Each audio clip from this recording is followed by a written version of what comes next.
हिरवं सोनं म्हणून ज्या गवताला ओळखलं जातं ते सोन्याचं गवत आहे बांबू.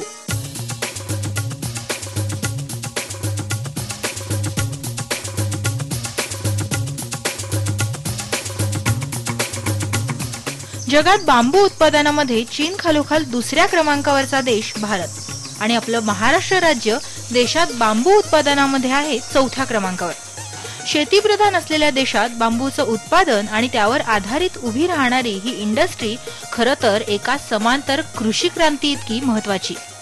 बांबूचं हे पीक दरवर्षी देशात 10 लाख लोकांना रोजगार देतं. गेली 50 वर्ष गरिबांच्या उत्पन्नाचं साधन म्हणून ज्या बांबूकडे बघितलं जात होतं त्या बांबूला आज सोन्याचा भाव आलाय आणि त्याची परदेशवारी देखील सुरू झालीय. म्हणूनच IBN लोकमत तुम्हाला दाखवणार आहे कधीही प्रकाशझोतात न आलेली बांबूची ही कहाणी.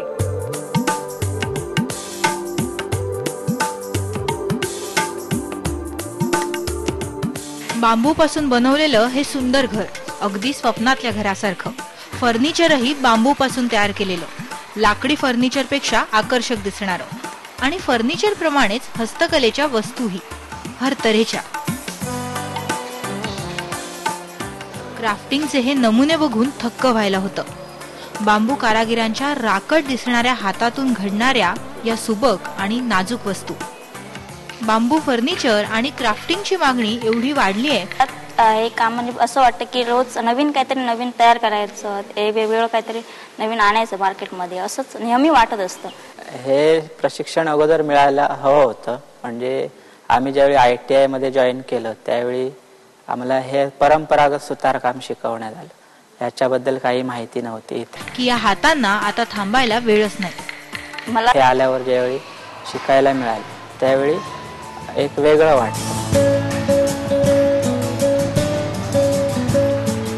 ऐसा पढ़ाई तो मैं ऐसा डिजाइनर नहीं है, लेकिन काम करते करते ना मेरा भी थोड़ा दिमाग में आता है, तो वो एक डिजाइन के बाद और दूसरा डिजाइन निकलना वो बहुत मजा आता है.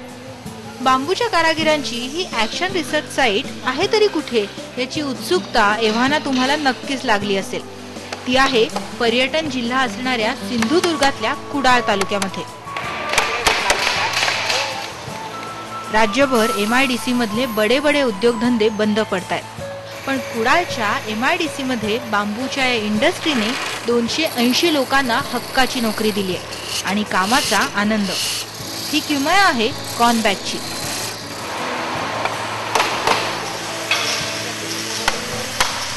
कॉर्नबॅक म्हणजेच कोकण बांबू आणि केन डेव्हलपमेंट सेंटर. कॉर्नबॅक प्रामुख्याने स्ट्रक्चर्स, फर्निचर आणि क्राफ्ट या तिन्ही सेक्शन मध्ये काम करतं. आम्हाला नक्की असं म्हणायला अभिमान वाटेल की अशा प्रकारच्या वस्तू भारतात कुठेही बनत नाही, अशाच वस्तू आम्ही बनवतो. 5 वर्षांपूर्वी या संस्थेचं काम सिंधुदुर्गमध्ये सुरू झालं. बांबू कामाला कारागिरी आणि कलेचा दर्जा तेव्हा दिला जात नव्हता. बांबू काम करणं हे दारिद्र्याचं लक्षण आणि मागासवर्गीय जातीचा व्यवसाय मानला जायचा. आज हे चित्र पूर्ण पालटलंय. सामाजिक आणि जातीचे भेद ओलांडून बांबू कामाला प्रतिष्ठा मिळाली. म्हणजे एक फार इंटरेस्टिंग गोष्ट अशी आहे की ज्यावेळी आम्ही त्या समाजाकडे गेलो, बांबू कारागीर समाज जो कोण आमच्याकडे बॅकवर्ड समाजाची, मागासवर्गीय समाजाची लोक बांबूचे काम करतात, त्यांच्याकडे गेल्यानंतर आम्ही त्यांना जगामध्ये बांबू काय चाललाय हे दाखवलं आणि बांबूला कसं मोठं मार्केट आहे दाखवलं. त्यांनी ते सगळं ऐकून घेतल्यानंतर आम्हाला सांगितलं ह्या सगळा बरोबर असा, ह्या आमच्या पोरांका नको, कारण काय आमचं आयुष्य ज्यानं दारिद्र्यात काढलं तो बांबू आमच्या आयुष्यात काय फरक पडणार आहे. त्यामुळे आमच्या पोरांना हे काही शिकवू नका, आमच्या पुरतं शिकवा. हळूहळू हे वातावरण बदलत गेलं. आज तो समाज ह्या कलेकडे डे बाय डे आमच्याकडे येऊन आम्हाला ह्या प्रकारचं प्रशिक्षण द्या म्हणून सांगतोय आणि त्याच्यातनं बऱ्यापैकी जे त्यांना पुरत नाही इतकं आम्ही आज त्यांना बाजारपेठ देतोय.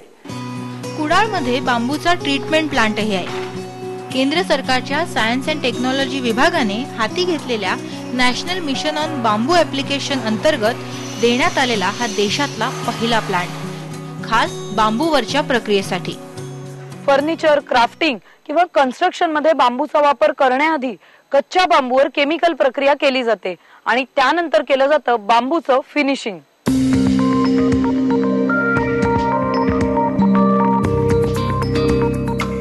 बांबू बांबूमध्ये स्टार्च आणि शुगर असतं आणि जोपर्यंत आत ते स्टार्च आहे कुठचा नाही कुठचा कीटक ते खायला येणार आणि नक्की त्याच्यापासून आपल्याला त्याचा त्रास होणार हे ठरलेलं आहे. तर हे स्टार्च आणि शुगर डायल्यूट करून त्या बागे कुठचंही प्रिझर्वेटिव्ह आत नेऊन बसवणं हे ट्रीटमेंट करायचं प्रामुख्याने त्याचं कारण आहे. इंडिया ही शायद ऐसा कंट्री है जिसमें सबसे ज्यादा काम हुआ है बैम्बू की प्रोटेक्शन के ऊपर. बांबूमध्ये नैसर्गिक टिकाऊपणा असतोच, पण बांबूवर केल्या जाणाऱ्या या प्रक्रियेमुळे बांधकामात वापरल्या जाणाऱ्या बांबूंचं आयुष्य 30 वर्षांनी वाढतं.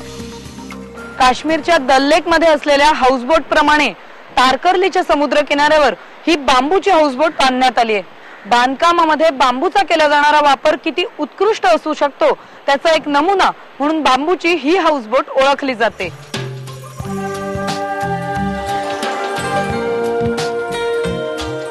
MTDCने बांधून घेतलेल्या या दुमजली 2 बोटींमध्ये कचरा पेटीपासून ते कपाटापर्यंत सगळ्या वस्तू बांबूपासून बनवल्या.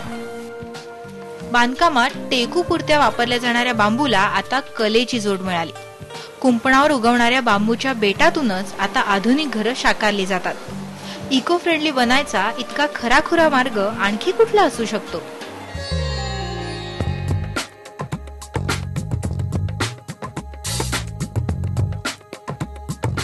नागपूरचे आर्किटेक्ट राजपाल सिंग हे अशीच बांबूची घरं बांधतात. एका तरुण आर्किटेक्टने विदर्भात सुरू केलेला बांबू प्रोसेसिंगचा हा एकमेव आणि पहिला कारखाना नागपूर जवळवाडी मधला. इसमें हमने 2 मॉडल्स जो इवॉल्व हुए हैं वो ये है कि एक वो मॉडल जो अर्बन शहर में रहने वाला व्यक्ति पसंद करता है और दूसरा मॉडल है जो रूरल बैकग्राउंड में जो ग्रामीण भाग में जो व्यक्ति पसंद करता है. वैसे 2 मॉडल्स तैयार किए हैं और दोनों मॉडल्स के हमने हैदराबाद में वेरियस जगह पे लगाए भी हैं. 1999 मध्ये राजपाल आणि ज्योत्स्ना यांनी इरॉस्वे ही कंपनी उभी केली आणि ज्योत्स्ना राजपाल यांनी बांबूच्या इंटिरियर मध्ये प्रयोग सुरू केले, स्थानिक महिलांना सोबत घेऊन. बांबूच्या या पडद्यांमुळे घराचा ऑफिसचा रुबाब एकदम हटके बनून जातो.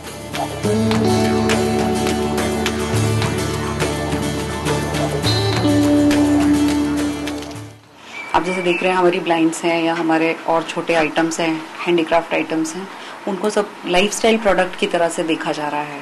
तो मार्केट डिमांड काफ़ी है और इंडिया में ही नहीं इंटरनेशनल मार्केट में काफ़ी है क्योंकि अभी इको फ्रेंडली प्रोडक्ट होने की वजह से बैम्बू एज ए मटेरियल बहुत अच्छी तरह से एक्सेप्ट हो रहा है ओवरऑल मार्केट में. बैम्बू एक प्रोडक्ट नहीं है बल्कि इट्स अ बेसिक मटेरियल. उससे हम कुछ भी बना सकते हैं. मतलब your imagination is the limit. Bamboo शोभेचा तर आहेच, पण चंद्रपूरच्या भीमराव ढोलनेच्या घराचा भारच बांबूने पेललाय. त्याने बांधकामात लोखंडी सळ्यांऐवजी बांबू वापरलाय. आज लोखंडाच्या किमती गगनाला भिडलेल्या आहेत.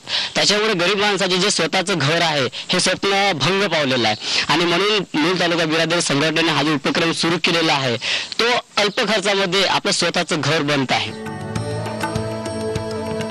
बांबूचं अर्थकारण हे असं आकार घेत चाललंय.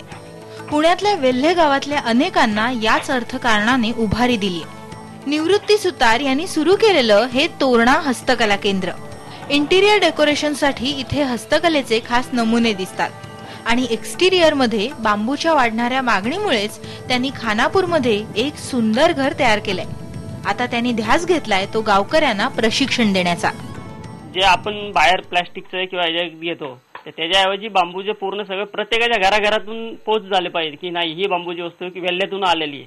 ह्या दृष्टिकोनातून आपण पाऊल टाकलेलं आहेत आणि मोठी काही एक आपल्याबरोबर अजून एक मोठा संच तयार होईल, रोजगार कसा निर्माण होईल ह्याच उद्देश मी फक्त डोळ्यासमोर ठेवलेला आहे. कोकणातलं कॉनबॅकचं काम असो की पुणे विदर्भातले बांबूवरचे हे प्रयोग आता ते लोकल उरलेले नाहीत. कॉनबॅकचं काम तर जगातल्या 35 देशात काम करणाऱ्या इनबार सोबत ग्लोबल झालंय. महाराष्ट्रातल्या बांबूचा हा प्रवास आर्थिक गणितांना तोंड देत मोठा पल्ला गाठतोय.